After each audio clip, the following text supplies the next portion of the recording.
So hey everyone, welcome back to another quick and very interesting tutorial. Where in this quick tutorial, I'm going to show you how you can get the HEVC video extension for your Windows Media Player without actually paying anything. Now, in order to do it, just simply open the Google Chrome, and here you need to search for HEVC video extension for Windows 11 or 10 or whatever Windows that you have.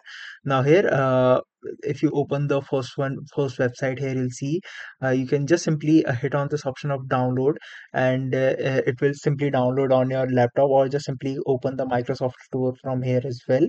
And here you see it's totally free.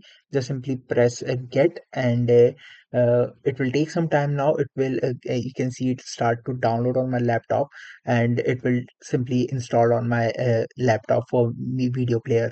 Alright, so that's it for this tutorial. I hope this video will be helpful for you. Make sure to hit the like button and subscribe button for more such helpful and interesting tutorials. See you in the next one. Take care.